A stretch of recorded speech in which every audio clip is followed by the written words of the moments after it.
গৌতম বুদ্ধ যখন জ্ঞান লাভ করেছিলেন তখন চারদিকে সেই খবর ছড়িয়ে পড়েছিল। মানুষ জানতে চেয়েছিল বুদ্ধ আসলে কি পেলেন, তিনি এমন কি নতুন জানলেন যা আগে কেউ জানতো না। কারণ এই পৃথিবী তো জ্ঞানে ভরপুর, বই আছে, শাস্ত্র আছে, বেদ আছে, পুরাণ আছে। তাহলে বুদ্ধ এমন কি জানলেন যা সবাই জানে না? একদিন এক ব্যক্তি বুদ্ধের কাছে এলো। সে গর্বের সঙ্গে বলল, হে বুদ্ধ, আমি একজন জ্ঞানী মানুষ।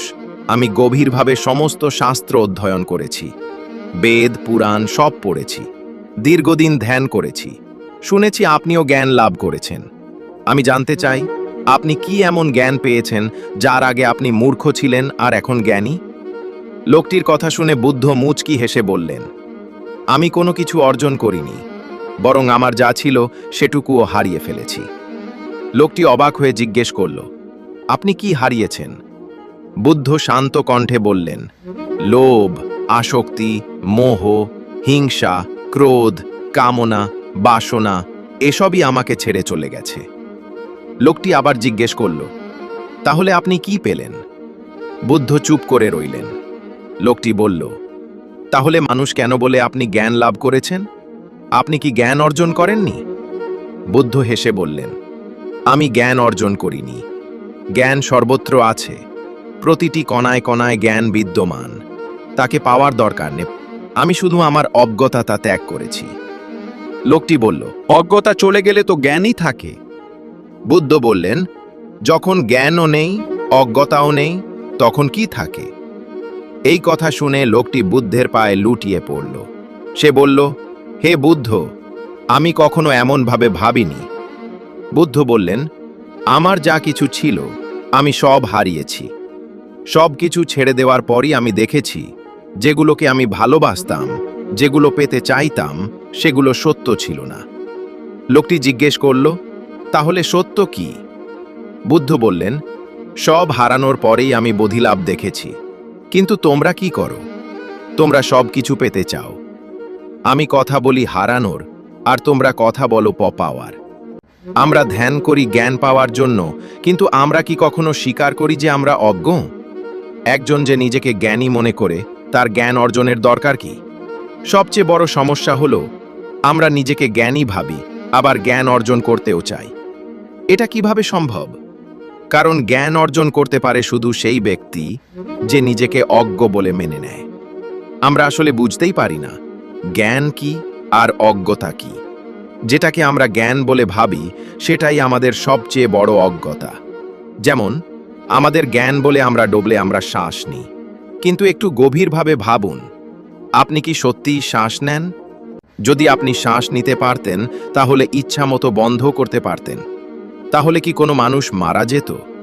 মরা দেহ তো শ্বাস নিত।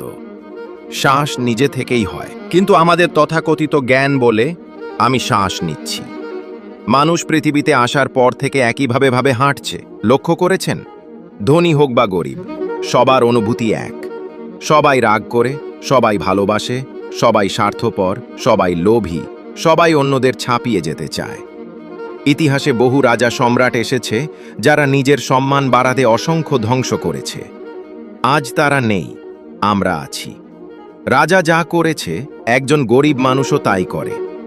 নিজের সম্মান বাঁচাতে সে যে কোনো সীমা অতিক্রম করতে পারে, কারো জীবন নষ্ট করতে পারে, এমনকি নিজের জীবনও শেষ করতে পারে।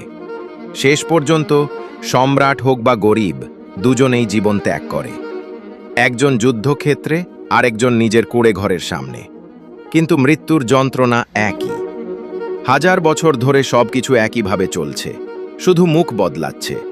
তবুও আমরা কিছু শিখি না, জেনেও একই ভুল বারবার করি। এই কারণেই বুদ্ধ বলেন আমরা অজ্ঞ, কারণ আমাদের তথাকথিত জ্ঞান আমাদের সত্য থেকে দূরে রাখে। বুদ্ধ কথা বলেন সত্যের। এই সত্য কোনো দেশ, সময় বা পরিস্থিতির উপর নির্ভরশীল নয়। এটি সর্বত্র, সব সময় এক। কিন্তু আমাদের সত্য বদলে যায়। যা আজ সত্য কাল মিথ্যা হয়ে যায়। কিন্তু ভালোবাসা ও করুণা এগুলো সার্বজনীন। মানুষ হোক বা পশু, সব জীবের মধ্যেই আছে। যেমন মা তার সন্তানকে ভালোবাসে, গরু তার বাছুরকে ভালোবাসে। ভালোবাসা জাত, ধর্ম, রূপের ঊর্ধ্বে। এই জন্যই বুদ্ধ ভালোবাসা ও করুণার কথা বলেন। কিন্তু আমরা বলি, আমরাও তো ভালোবাসি। কিন্তু সত্যিই কি ভালোবাসি? একজন স্বামী বলে, আমি আমার স্ত্রীকে খুব ভালোবাসি। কিছুদিন পর সেই স্বামী স্ত্রীকে হত্যা করে। তাহলে ভালোবাসা গেল কোথায়? কারণ সেখানে ভালোবাসা ছিল না, ছিল শুধু শারীরিক আকর্ষণ, যেটা সময়ের সাথে বদলে যায়।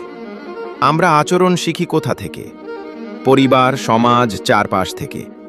আমাদের চিন্তাই আমাদের বুদ্ধি গড়ে তোলে, কিন্তু সেই চিন্তা তৈরি হয় বিকৃত পরিবেশ থেকে। ভালোবাসা কোনো শেখার বিষয় নয়, এটা প্রকৃতির উপহার। প্রকৃতি আমাদের ভালোবাসে, আমাদের সব দেয়, কিন্তু কিছু চায় না। আর আমরা কি করি? প্রকৃতিকে ধ্বংস করি। এই ভালোবাসাই আমাদের ভেতরেও আছে, কিন্তু আমরা ভুলে গেছি। আমরা যে ভালোবাসা জানি, সেটা কৃত্রিম স্বার্থের উপর দাঁড়ানো।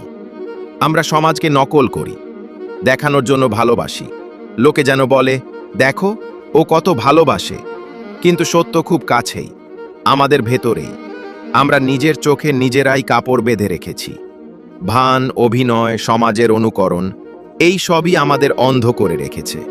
একটু থামুন, সমাজের শেখানো বুদ্ধি একপাশে রাখুন, নিজেকে বোঝার চেষ্টা করুন। নিজের চেয়ে কাছের কেউ নেই। আপনি কি সত্যিই নিজেকে চেনেন, নাকি শুধু বেঁচে আছেন? জন্ম নিয়ে কাঁদতে কাঁদতে আসা আর কাঁদতে কাঁদতে চলে যাওয়া এই জীবনের উদ্দেশ্য নয়।